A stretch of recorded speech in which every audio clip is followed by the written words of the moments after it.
Bienvenue dans les balades de Seb. Aujourd'hui, on s'intéresse à l'Alière officinale, l'herbaille, Aliera peciolata de la famille des Brassicacées. Alors, l'environnement, voilà, on est dans des prés, un peu à l'ombre, bord des forêts, bord de chemin. Et là, en ce moment, notre Alière est en fleurs. Voilà, on ne peut pas trop se tromper. Alors, à quoi reconnaître l'Alière? Eh bien, l'Alière, si on part du bas, voilà, on a cette petite tige un peu velours violet. On a des feuilles avec un pétiole violet lui aussi, et on voit qu'elles sont assez arrondies et on dit qu'elles sont réniformes, en forme de rein.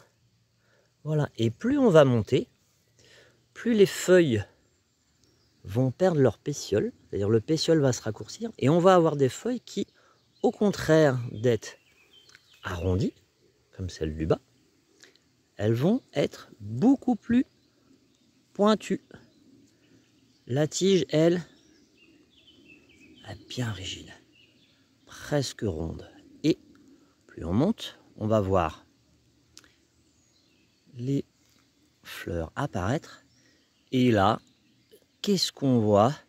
Ces petites formes rigolotes, en forme, je trouve, de cactus mexicain, un petit peu comme dans les cartoons à la Tex Avery.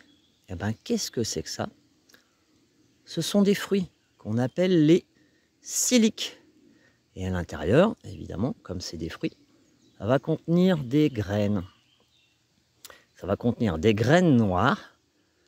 Et je vous expliquerai un petit peu plus tard, fin de l'été, début de l'automne, ces petites graines noires, on va apprendre à les cuisiner. Ah, je vous donne un indice, elles sont piquantes. Voilà, l'Alière très jolie, les fruits psylliques en forme de cactus, les feuilles du haut avec un court pétiole, les feuilles sont pointues, et les feuilles du bas pétiolées en forme de rein. Voilà l'Alière qui est une plante assez magnifique. Et du coup, pourquoi on l'appelle l'herbe à ail? Parce qu'elle a un goût et une odeur d'ail. C'est-à-dire que toujours dans la façon de reconnaître les plantes, vous avez vos yeux et vous avez vos autres sens qui sont l'odorat. Quand on froisse, ça sent vraiment l'ail. Le goût, on a tout aussi de l'ail. Donc c'est une plante assez agréable à manger crue ou cuisinée. Je vous conseille toujours crue puisque cuit, elle va plutôt dégager une amertume et ça, c'est pas super. Donc, petite recette gourmande aujourd'hui, on va la manger crue. C'est parti. Alors, qu'est-ce que je vous ai préparé? Un petit plateau. Un petit plateau avec quoi? Un œuf. Et ceux qui sont un petit peu gourmands, un œuf plus la mayonnaise. Ah, mais il y a déjà les fourmis qui se pointent. Un œuf plus la mayonnaise, ça fait un œil mimosa. Donc, qu'est-ce que vous allez faire? Vous allez prendre vos feuilles d'ail, vous allez les ciseler, les mélanger avec... Oh là là là, les fourmis sont déjà là. Vous allez les mélanger avec de la mayonnaise, votre jaune, avec votre mayonnaise, vos feuilles ciselées, et vous remplissez vos œufs comme ceci. On appelle ça en cuisine un œuf mimosa. Donc, vous partez en balade avec un œuf cuit. Sur votre balade, vous trouvez de l'ail. Vous avez fait évidemment de la mayo.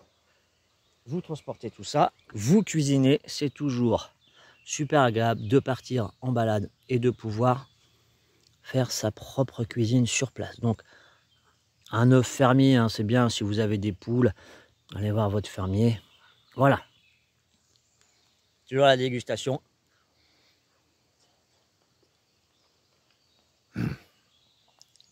Vraiment, c'est un goût d'ail très sympa.